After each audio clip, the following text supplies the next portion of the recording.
Bienvenidos a este espacio de las entrevistas en a las 8:45. Pablo Hurtado, listos para conversar hoy con expertos en materia tributaria. Vamos a hablar con Marco Livio Díaz, ex viceministro de Finanzas, experto en tema tributario, y Mario Archila, también un abogado tributario, en torno a esa gran cantidad de dudas que se han cernido sobre la actualización tributaria que el Congreso de la República aprobó el año pasado. Señores, gracias por acompañarnos, gracias por ayudarnos a desentrañar estas dudas que todos tenemos. Hay dudas y también hay acciones de inconstitucionalidad que ya fueron presentadas ante la Corte y anuncio de que van a presentarse más. Podemos empezar hablando de esos errores o inconsistencias que se han encontrado en la reforma fiscal, que son las que ahora podrían encontrar un obstáculo en la Corte de Constitucionalidad. Buenas noches, Mario, comenzamos. ¿Qué tal? Buenas Un gusto noches. estar por acá. Pues realmente hay muchísimos temas dentro de la reforma que surgen por redacción, fuera de los conceptos y de las ideas que uno pueda tener de cómo debe estructurarse una ley del impuesto a la renta y demás. Sí hay conflictos que surgen directamente por la redacción. Y eso es, creo, lo que entiendo se está buscando a través de las acciones de inconstitucionalidad depurar. Hay muchísima incertidumbre de cómo debe el contribuyente actuar frente a otros contribuyentes, no digamos frente a la administración tributaria en varios de los temas. El tema quizás más recurrente es cómo hago las retenciones, y el contribuyente que está sujeto en el régimen de retención es cuánto me van a retener.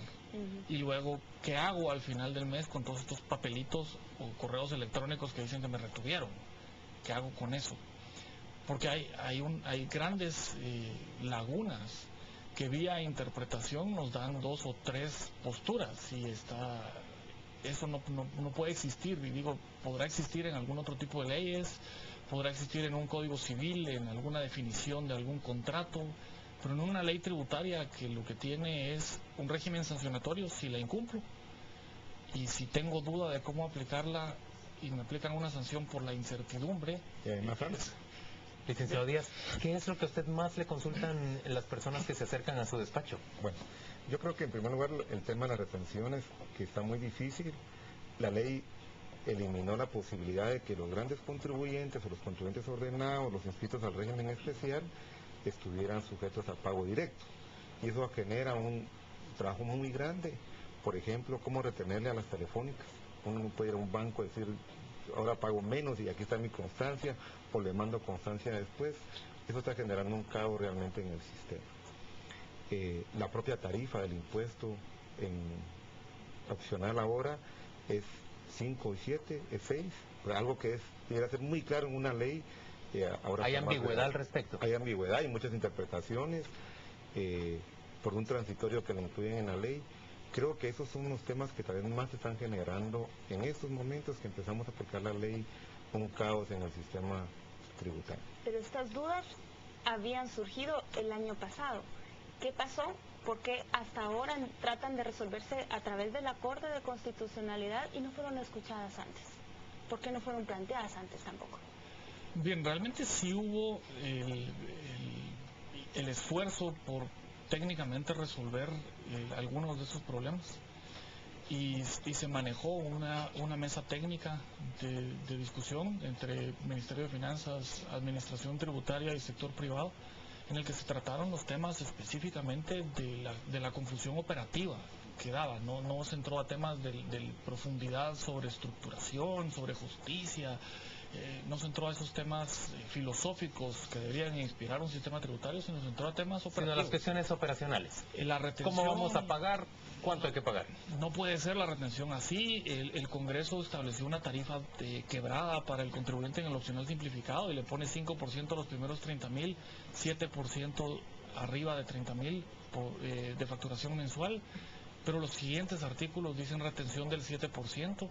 Entonces sí causa un problema de inconstitucionalidad del lado de la retención, pero se resolvía muy sencillo. ¿Y quién escuchó eso?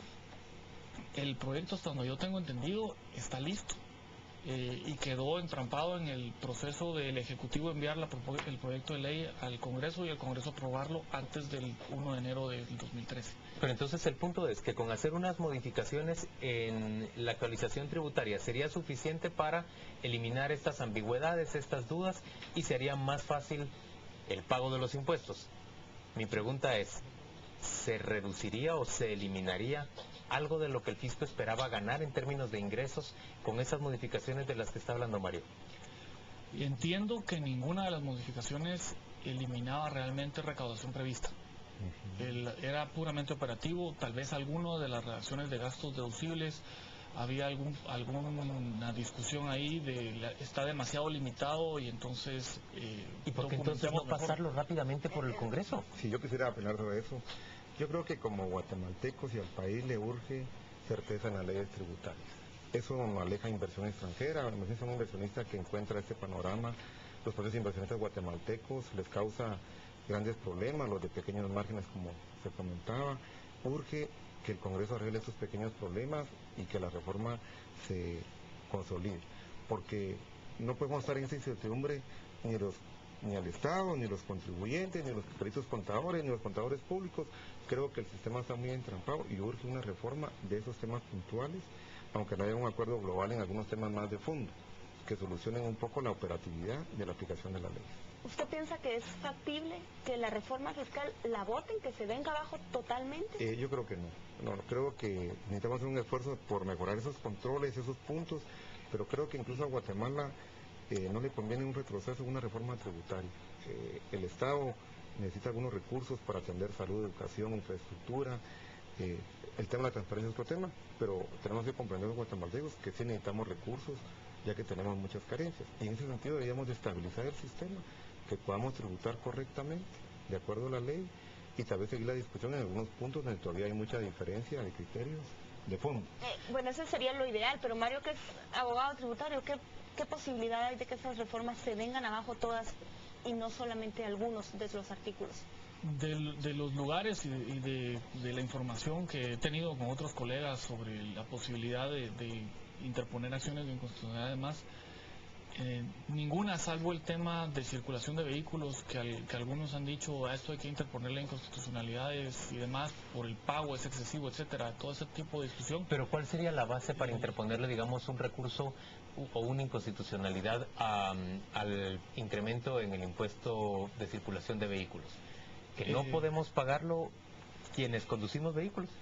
Si se tratara de interponer bajo el criterio de capacidad de pago, probablemente la resolución de la Corte vendría en el sentido que la capacidad de pago en un impuesto como el de circulación de vehículos debe ser demostrada individualmente. Claro. Entonces una inconstitucionalidad general no prosperaría en ese sentido. No cabría. Que es, entiendo yo, el argumento que la